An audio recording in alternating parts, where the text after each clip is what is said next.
Ces objets volants non identifiés n'existent pas seulement sous la forme de boules lumineuses ou vaporeuses, mais ce sont plutôt des engins technologiques bien matériels. Les Américains se sont toujours intéressés à l'héritage techno-magique allemand. Il n'y a absolument aucun doute là-dessus. Soudain l'inexplicable arriva. Une expédition prévue pour durer 6 mois s'est rapidement arrêtée après 2 mois, laissant la côte antarctique déserte. Ça a été une réelle retraite. Des faits réels, des preuves et des phénomènes incroyables dans ce film. Troisième Reich, Opération OVNI première partie, la base.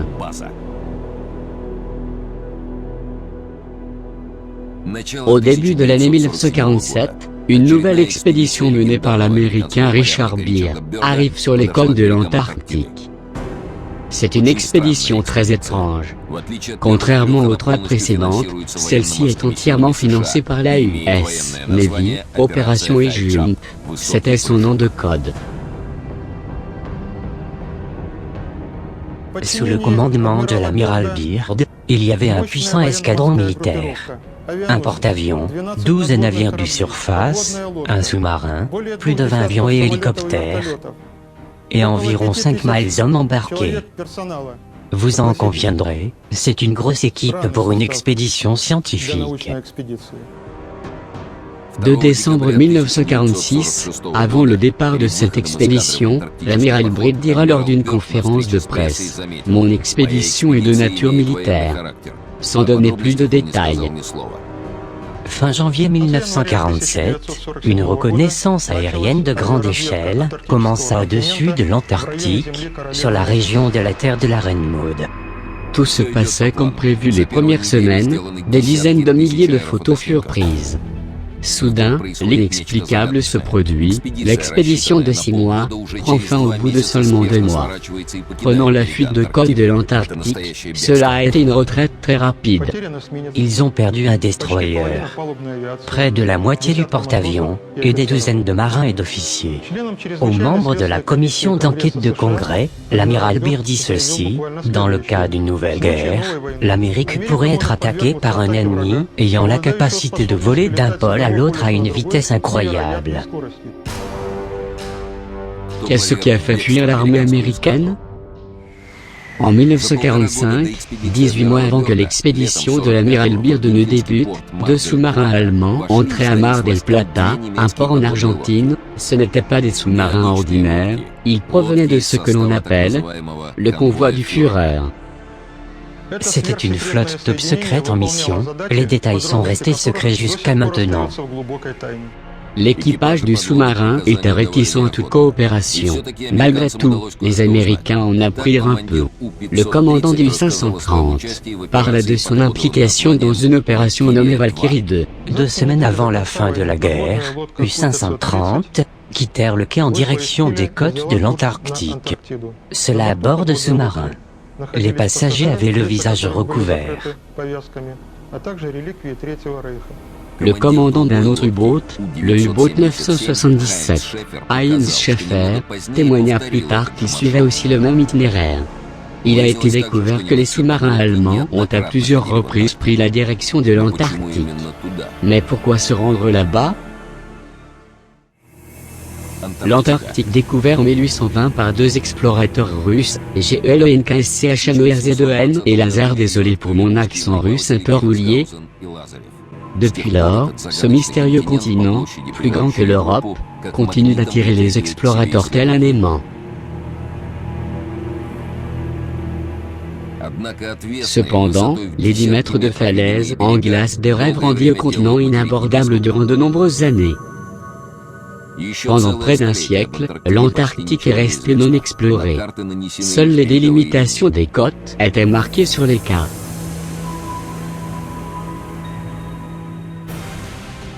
Soudain, ce distant et inutile continent de glace suscita une étrange curiosité des Allemands. Des gros fonds furent débloqués pour étudier ce continent.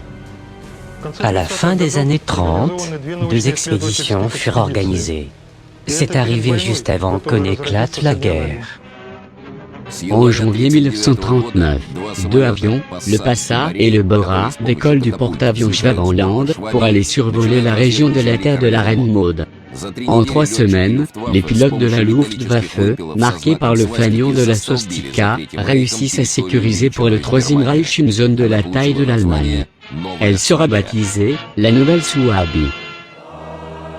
En avril 1939, l'explorateur polaire capitaine Alfred Richer écrira « J'ai rempli la mission qui m'a été confiée par le maréchal de l'air Göring. » Pour la première fois, la flotte aérienne allemande vola au-dessus de l'Antarctique. Nous avons couvert une surface de 600 km². De plus, 350 000 km² furent photographiés. Les A du ciel de Göring avaient fait leur travail. Cette mission inhabituelle passait ensuite la main au U-boat, commandé par l'amiral Karl Dönitz. En secret, ces sous-marins mirent le cap vers le bout de la Terre, l'Antarctique. Plus tard, Karl Dönitz dira une curieuse phrase, « Mes sous-marins ont trouvé un véritable paradis sur Terre ». En 1943, en pleine guerre avec la Russie, l'amiral Dönitz prononça une autre phrase intrigante. La flotte des sous-marins allemands est fière à l'autre bout du monde, nous avons fait une citadelle imprenable pour notre fureur. À l'époque, ces mots du grand amiral de la flotte navale ne seront compris que par un petit nombre d'initiés. Aujourd'hui, nous pouvons émettre une hypothèse sur les paroles de l'amiral. Récemment, d'énormes lacs souterrains ont été découverts 1 kilomètre sous la glace. La température de ces lacs est de 18 degrés Celsius. Au-dessus du niveau de la mer, il y a des voûtes en forme de dôme remplis d'air chaud. Il est possible que cela soit en lien avec ces lacs chauds. Une rivière permanente d'eau chaude s'écoule dans l'océan. Pendant des milliers d'années, ces rivières d'eau chaude ont formé de larges tunnels de glace souterrains parfaits pour une base secrète. À partir de la côte, il est facile pour un sous-marin d'accéder à ces tunnels. Un endroit parfait pour une base, à l'abri des tempêtes et du froid polaire. Totalement camouflé et loin des recherches ennemies. Si les Allemands avaient à décider d'un endroit pour une base secrète, ou une zone secrète, cela voulait dire qu'il fallait un endroit totalement inaccessible. Les zones polaires, dont l'Antarctique étant très appropriée pour avoir un tel niveau de sécurité. D'après les déclarations de témoins et autres documents, les nazis auraient bien organisé la création d'une base en Antarctique. Son nom de code, la base 211.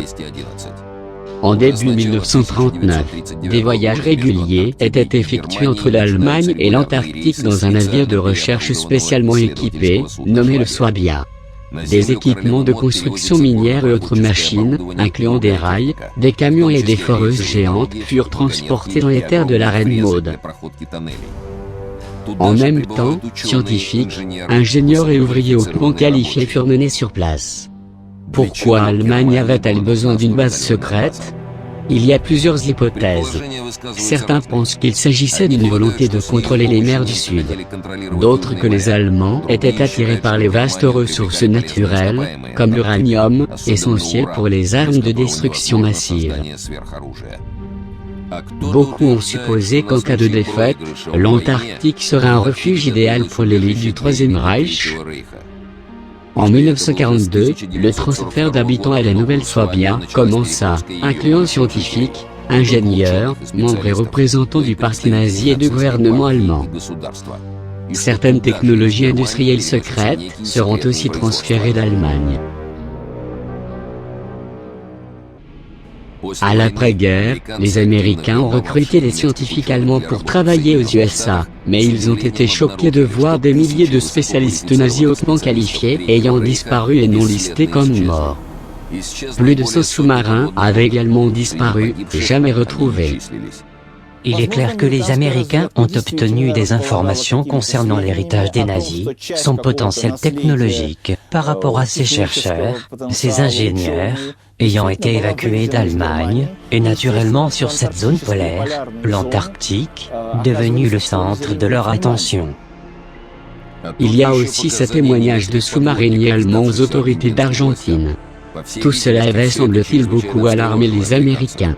À la fin de 1946, le célèbre explorateur polaire, l'amiral Richard Byrd, reçoit l'ordre d'aller détruire la base nazie en Antarctique.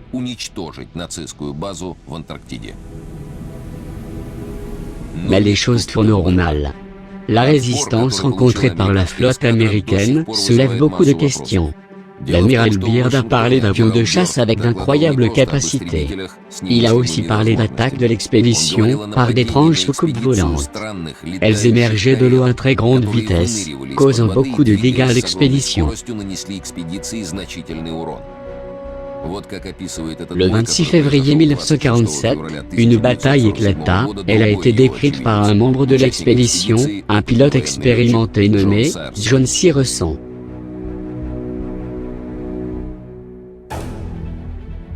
Ça sort de l'eau à la verticale comme une furie, se glisse entre les mâts du navire à une vitesse folle telle que l'air perturbe nos antennes radio. Je n'avais pas le temps de cligner des yeux. 2 corsaires de Casablanca ont été descendus par un mystérieux rayon tiré de l'avant de ces soucoupes volantes, ce qui les fit plonger dans l'eau, à proximité du navire. À ce moment-là, j'étais sur le pont du Casablanca et je l'ai vu comme vous me voyez maintenant. Je ne comprenais pas, ces objets étaient silencieux, ils flottaient entre les navires, telle une bête satanique crachant un feu mortel. Soudain, j'ai vu le destroyer Murdoch, qui était à peu près à 120 pieds de là. Il était en flammes et il a commencé à couler. Malgré le danger, les secours et les canaux de sauvetage furent immédiatement envoyés sur le site. Le cauchemar a duré environ 20 minutes. Lorsque les soucoupes ont replongé sous l'eau, nous avons évalué nos pertes. Elle était terrible. À qui appartenaient ces soucoupes volantes? Serait-ce aux nazis? Deuxième partie, Ahnenerbe, l'héritage ancestral. Après la guerre, dans les archives secrètes nazies, des dessins et des photos intrigants ont été découverts. Cela prouve que les scientifiques allemands étaient engagés dans le développement d'avions en forme de disque. À cette époque, rien de tel n'existait. Comment les nazis avaient-ils réussi à faire un réel bond scientifique? Société Ahnenerbe, la plus mystérieuse organisation du Troisième Reich. Aujourd'hui encore, les services secrets des grandes puissances cherchent à en connaître les secrets. Mais pourquoi? C'est simple, il s'agit de la seule structure historiquement connue engagée dans l'occultisme et la mystique dont l'État prend en charge le financement. Aucune organisation au monde n'avait ces dispositions et un tel volume de données, une telle influence sur le développement de technologies occultes que l'Ahnenerbe. Les fondateurs de l'Ahnenerbe viennent des plus hauts rangs du Troisième Reich. Les recherches sur le savoir occulte et les phénomènes paranormaux, faites par l'Ahnenerbe, reçurent la bénédiction du SS Reichsführer Himmler, qui n'a pas seulement agi de sa propre initiative, mais aussi par les instructions d'Adolf Hitler. Officiellement, la société a été fondée en 1935, elle avait pour but l'étude des racines historiques de la nation allemande. Ahnenerbe signifie « l'héritage ancestral ». Cependant, les sujets intéressants de cette société dépassaient la simple étude de l'histoire germanique. Les leaders du Troisième Reich comprirent que la taille d'une armée n'était pas un critère pour gagner une future guerre. Ils ont donc alors adopté ce que l'on appelle le concept de supériorité qualitative. Ainsi, une guerre pourra être gagnée avec moins de forces quantitatives, mais en utilisant des forces hautement qualitatives. Pour leur fournir cette supériorité qualitative, l'Ahnenerbe s'est spécialisée dans l'occultisme non traditionnel et les connaissances paranormales. Ceci afin de réaliser une percée dans un domaine où les adversaires n'étaient pas compétents. L'idéologie nazie était basée sur la théorie que dans le passé, il y avait une puissante civilisation sur Terre qui avait accès aux secrets de l'univers. À certains endroits, ces connaissances ont été inscrites pour être préservées. Elle était chargée de relancer le superhumain en Allemagne, dans leur rôle de descendants des anciens Aryens. Ils s'intéressaient beaucoup à l'Atlantide, leurs scientifiques croyaient que la race aryenne provenait de là-bas. Donc l'Allemagne était l'héritier légitime du savoir technologique de l'Atlantide. La légende dit qu'il s'y trouvait des navires géants et des véhicules volants, alimentés par une force inconnue.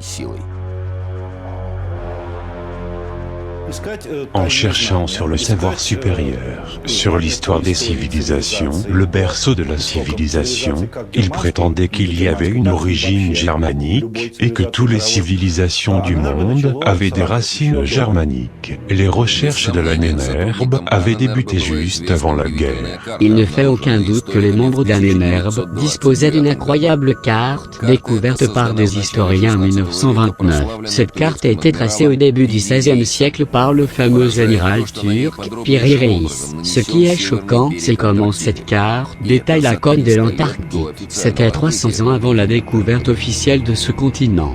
Sur la carte, les notes de l'amiral précisent qu'elle provient de plusieurs sources, certaines d'au moins 300 ans.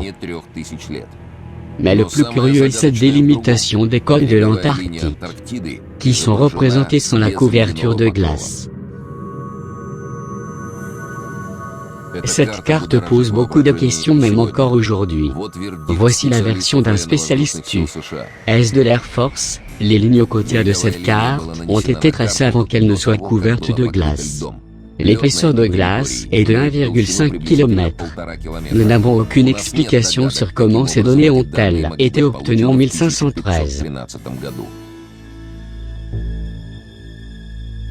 Les experts internationaux ont fait des examens approfondis de cette carte, et ont conclu qu'elle était plus précise que les cartes du XXe siècle.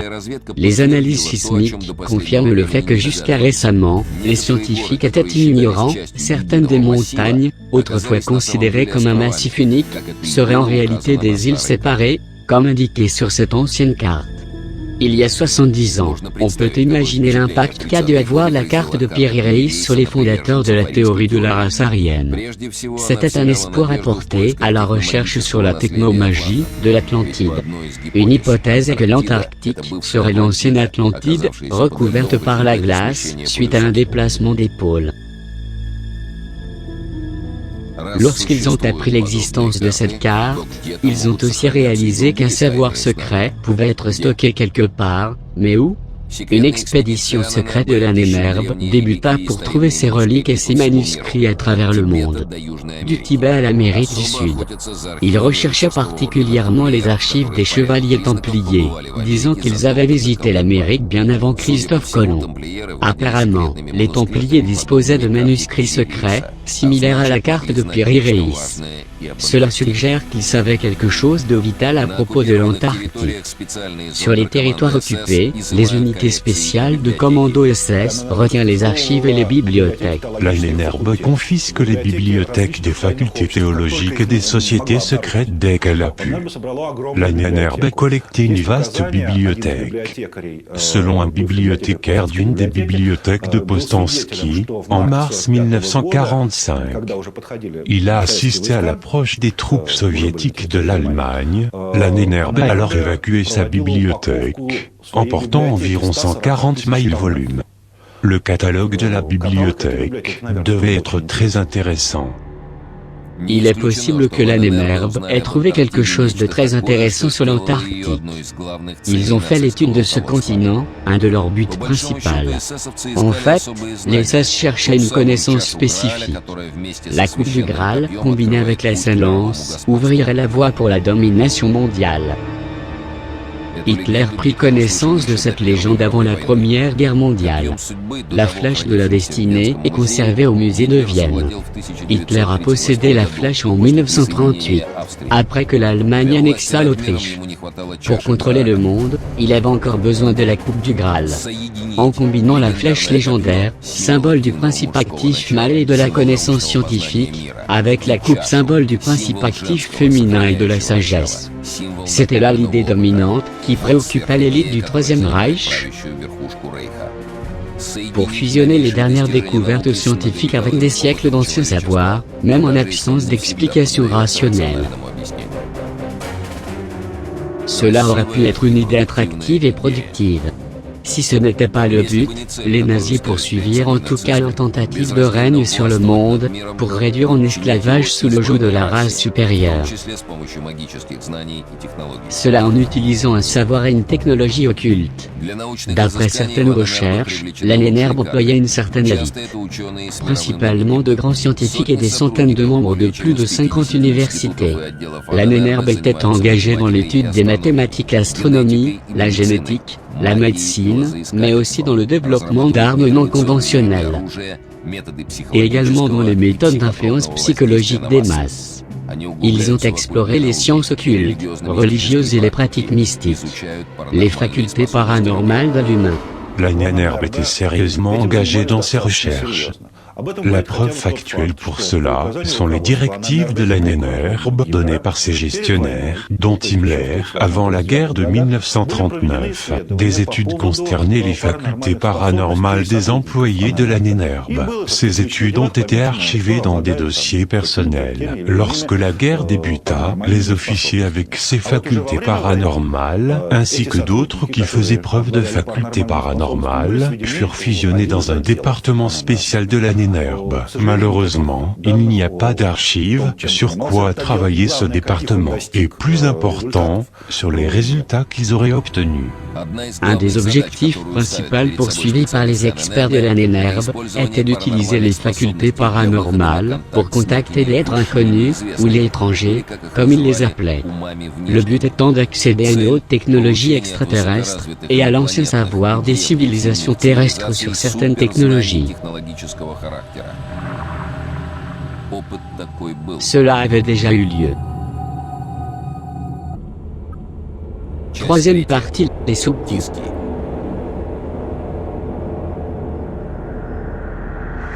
Décembre 1919. Les membres de la société secrète d'Oculé, les prédécesseurs de l'ANNERB, sont rassemblés au pied des Alpes dans une ferme proche de Bergtegader.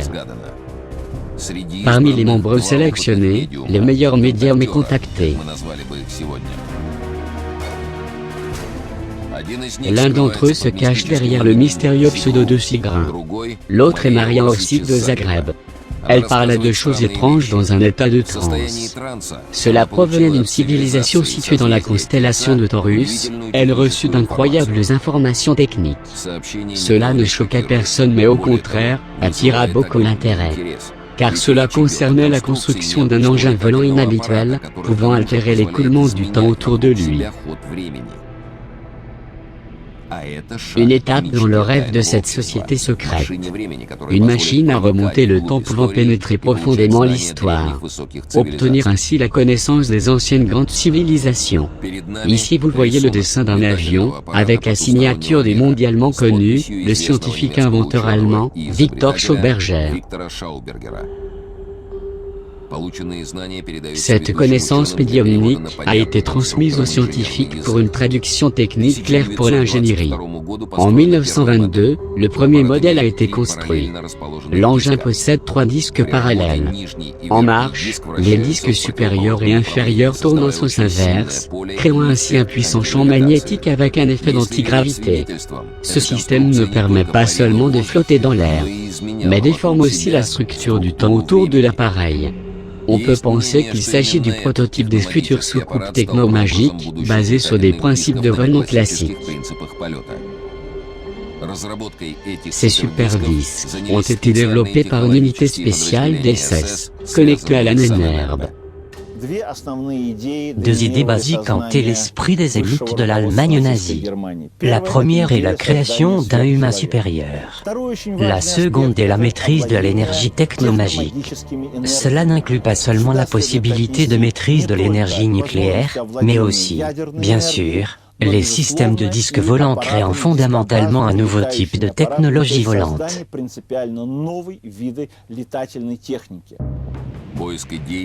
La recherche d'idées allait dans toutes les directions. Cela impliquait non seulement des médiums et des ingénieurs, mais également des historiens. Même avant la guerre, les expéditions allemandes de l'ANNERB revenaient avec des centaines de vieux manuscrits, en chinois et autres langues orientales. Et cela était étudié avec beaucoup d'attention. Wernher von Braun, un pionnier de l'ingénierie spatiale, dira plus tard, « Nous avons beaucoup appris dans ces manuscrits. »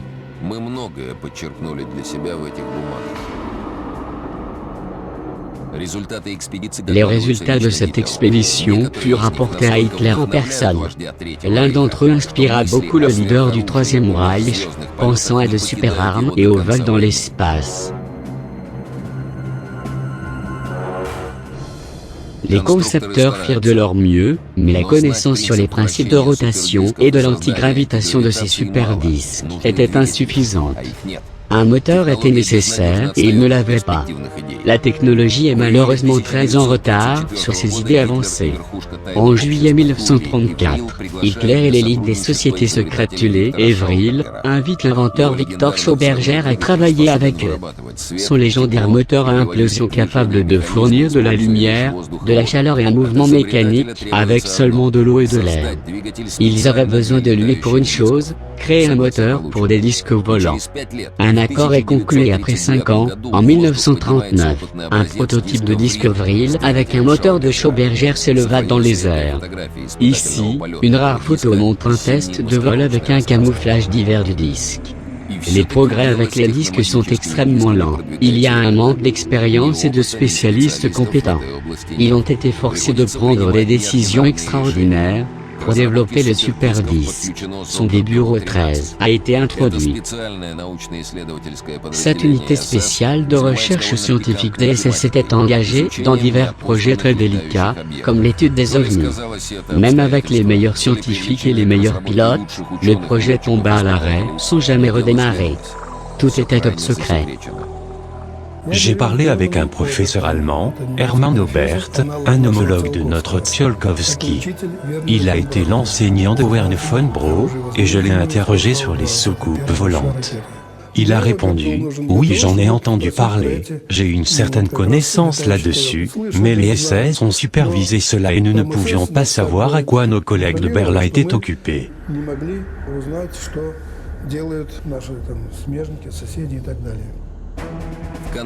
À la fin de 1942, un disque volant nommé VRLL1 ou Jaeger prit son envol. Il avait un diamètre de 11,5 mètres.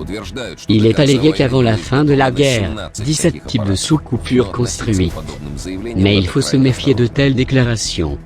Je ne pense pas qu'ils avaient une telle collection de disques volants, peut-être quelques exemplaires, c'est tout. Les Allemands voulaient s'en servir comme appareil d'espionnage. Quand vous le regardez de côté, il est presque invisible. Des généraux ayant participé à la bataille de Kursk et 2 héros de l'Union soviétique, que je connais personnellement, un pilote et un commandant de tank, m'ont décrit ce qu'ils avaient vu. Un disque suspendu dans le ciel, durant la bataille de Kursk. Qu'est-ce que c'était? Ils ne savaient pas. Ni les Allemands ni les Russes ne le reconnaissent. La soucoupe n'était pas faite par nous, je peux vous l'assurer. C'est vrai, je connais très bien l'histoire de l'aviation russe. Entre ces dessins et photos de disques, il y en a un identifié sous le nom de « Onbu ». Les notes sous le disque ressemblent à de la science-fiction. D'après la description, ils utilisent une source d'énergie alternative, le convertisseur dit de Hans Kohler, qui fonctionne sans énergie fossile. Il a été même prévu d'envoyer le disque Onbu 3 dans l'espace. Difficile à croire. Mais qui sait? Voici la photo d'un trophée. L'étrange scaphandre du pilote suggère que le programme de vol est dans l'espace, ou à moins dans la stratosphère. Dans les archives saisies, un autre mystérieux document a été découvert. C'est le plan d'un énorme appareil long de 139 mètres en forme de cigare, il est nommé Andromède. Il possède des hangars pour 5 soucoupes de type Onbu et Vril. Le but de cet appareil? Certains pensent qu'il était conçu pour les vols spatiaux de longue durée. Il y a une autre explication simple. C'est que c'était un projet de conteneur submersible, qui pourrait être utilisé pour transporter des denrées, de l'équipement, etc. pour des bases secrètes du Troisième Reich, y compris pour celles en Antarctique. D'après les Américains, à la fin de la guerre, les Allemands avaient 9 entreprises de recherche pour développer et tester des disques volants. Les investigations révélèrent que 8 de ces usines, ainsi que ses scientifiques et ses figures de proue furent évacués d'Allemagne. La 9e a été détruite. Le lieutenant-colonel de l'Air Force, Wendell Stevens, a déclaré « Nous avons des informations classifiées disant que certains de ces centres de recherche ont été transférés en Antarctique, à l'endroit nommé la Nouvelle-Zambia. Au moins un de ces centres a été transporté à cet endroit. Un autre était en Amazonie, et un troisième sur la côte nord de la Norvège.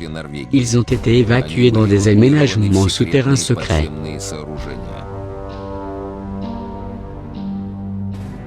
Mais le Troisième Reich n'avait pas assez de temps pour implanter un tel plan. Il semblerait qu'à la fin de guerre le développement des disques technomagiques n'ait jamais atteint un niveau de production industrielle. Les disques observés en Antarctique, en 1947, ne sont probablement pas les mêmes disques. Peut-être étaient-ce des disques allemands volant sur les principes classiques. Ceux qui avaient déjà été développés par le Troisième Reich, peut-être un reste de sauvegarde de leur projet technomagique. Quelques prototypes avaient déjà été construits, certains en ont les preuves. Cela a été un bond technologique géant, mais loin d'être dans le genre des disques volants que le Troisième Reich avait en tête. Ces prototypes créés par les Allemands peuvent seulement voler dans les airs, à l'extrême, peut-être voler à la surface d'un liquide ou d'un solide. La même chose que nous avons aujourd'hui, voler sur un coussin d'air, comme un aéroglisseur.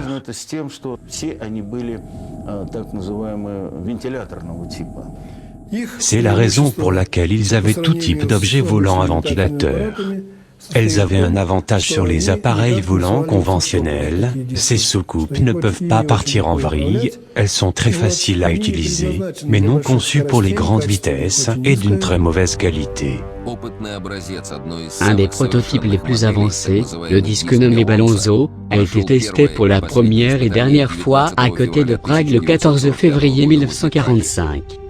Son élévation s'effectue par un moteur silencieux créé par Victor Schauberger. Les rapports disent que le disque sans pilote s'est élevé à 15 km en 3 minutes, avec une vitesse horizontale de 2200 km/h.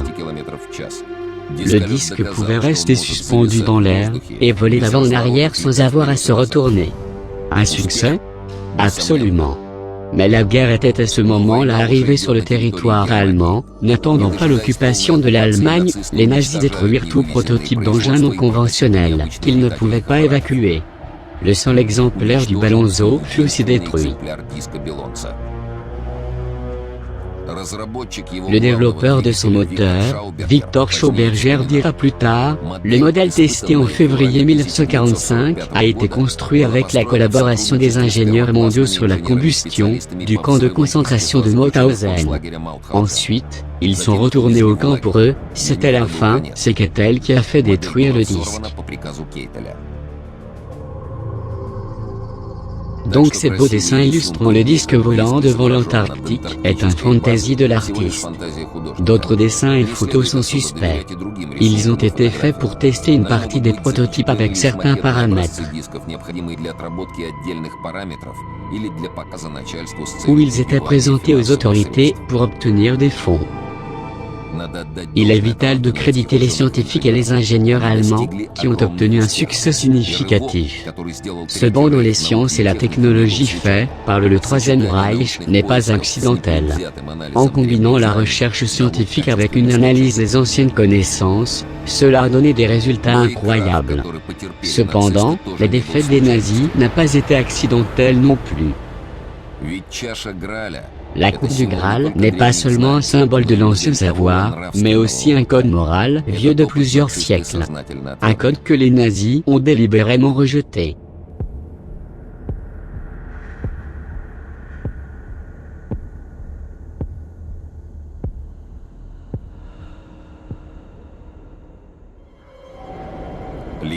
Il y a beaucoup de légendes et de rumeurs sur les soucoupes du Troisième Reich.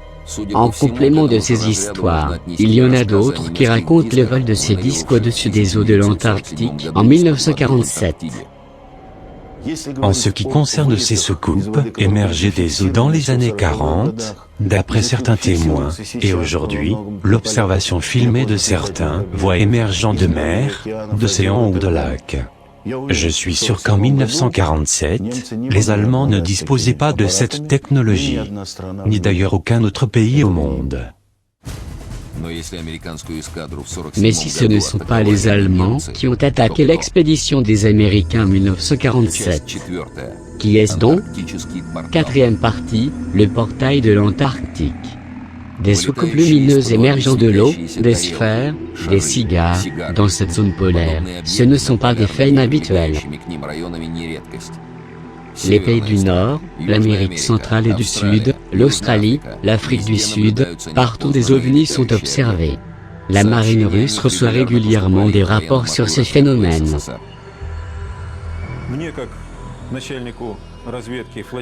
En tant que commandant dans la marine soviétique, j'ai régulièrement reçu des rapports à propos d'objets observés par témoins.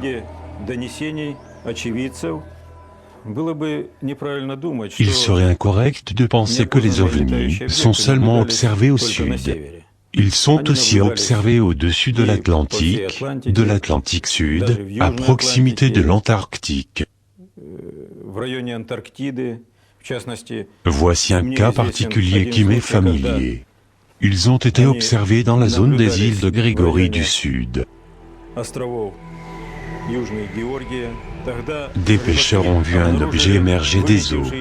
Ils ont réussi à prendre des photos, représentées ici sur ce document. Malgré le vent fort, l'objet est resté statique pendant un long moment, ce n'était clairement pas un nuage ou un ballon.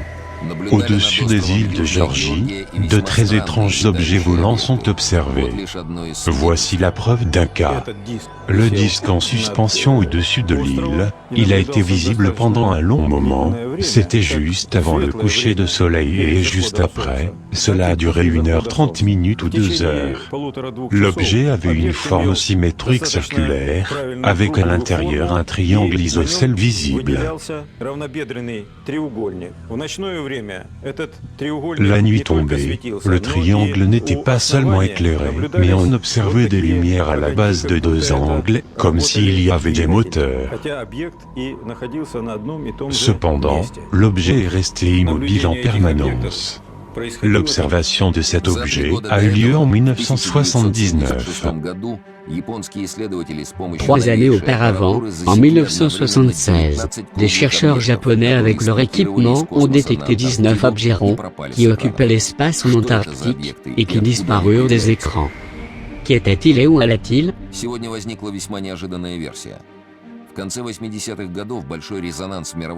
Nous avons aujourd'hui des réponses à ces questions. À la fin des années 80, une découverte scientifique fit sensation, le travail de l'astrophysicien américain Kip Thorne et de ses collègues. Ils avancèrent la possibilité de voyage dans l'espace-temps. Ils avançaient l'idée des trous de verre et des trous noirs. C'est extrêmement intriguant. Selon laquelle des trous noirs seraient situés à proximité de notre planète et qu'ils prendraient la forme de ces trous de verre. Ces trous de verre pourraient être utilisés pour des voyages intergalactiques et interstellaires. D'autres travaux scientifiques arrivent significativement à la même conclusion. En particulier la construction d'engins pour les voyages spatiaux, assurant un voyage intergalactique.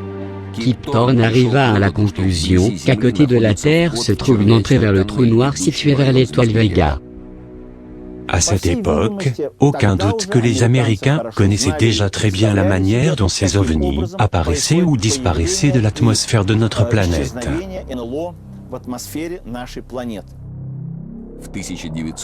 En 1992, débuta en Alaska la construction d'un puissant complexe de radioélectronique nommé HAARP officiellement, c'est pour l'étude de la ionosphère et du système de défense. Officiellement, c'est pour le développement d'un nouveau type d'armes, géophysiques, météorologiques et psychotroniques. Il s'agit d'une sorte de canon à laser géant, un four à micro-ondes mondial. Mais il y a quelque chose en plus. Aujourd'hui, nous pouvons affirmer sans risque que le but de cette station est la recherche pour entrer dans ces trous de verre. Cela signifie que les Américains sont arrivés à la conclusion que dans cette région polaire est localisée l'entrée du trou de verre. Leur station leur permet de déterminer les configurations du trou de verre, puis remonter et trouver où se trouve l'entrée et l'endroit où il mène. En 1998, le complexe en Alaska a été mis en action. Un complexe similaire est situé en Norvège. De la même manière, un troisième encore plus puissant est implanté au Groenland. Au début des années 90, les capacités techniques limitaient l'exploitation à un seul site, celui du portail en Alaska, qui est une entrée et une sortie, pour observer les mouvements d'OVNI sur notre planète. Il n'y a pas besoin d'installer des centres d'observation sur le territoire US ou ailleurs. Le contrôle d'un seul portail est suffisant. Cependant, la Terre possède deux pôles. Quel est le rôle de chacun des deux en ce qui concerne cette théorie? Par exemple, ils les utilisent tous les deux pour l'entrée et la sortie par l'Alaska, ou utilisent le portail pour entrer et sortent par l'Antarctique et vice-versa. Par l'Antarctique, les ovnis émergent dans l'atmosphère de notre planète, et par l'Alaska, le portail nord, ils quittent la planète. La théorie de l'effet tunnel ne contredit pas le fait que le pôle nord de la Terre serait une entrée et le pôle sud, une sortie, ce qui relie notre planète avec d'autres planètes et étoiles à un niveau énergétique affirmatif.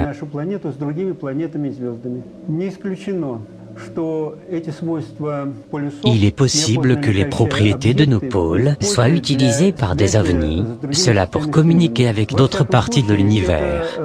Il est évident qu'il faut étudier sérieusement. Ce n'est pas une surprise, c'est un fait bien connu, que la plupart du staff dans les bases américaines en Antarctique sont du personnel de la NSA, Agence de sécurité nationale américaine, employant des militaires américains, techniciens de l'électronique, ainsi que des employés de la CIA. Centrale d'Intelligence Agency. Ces catégories représentent le personnel principal de la recherche dans les stations américaines en Antarctique.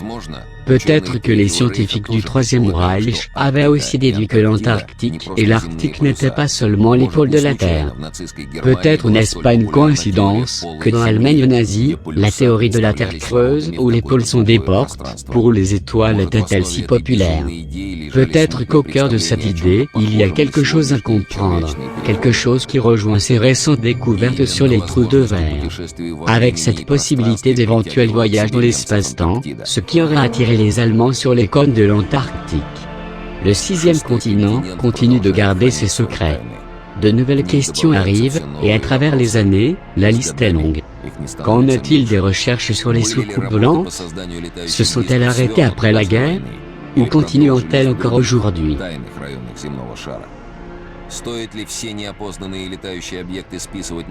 Est-ce correct d'attribuer à toute observation d'OVNI une technologie humaine secrète? Les OVNI ont été observés depuis longtemps, même à l'époque d'Alexandre le Grand. Quels types d'engins ont émergé de l'eau pour attaquer la flotte de l'amiral Byrd? Des êtres inconnus avec qui les Allemands auraient coopéré? Qu'est-ce que c'était?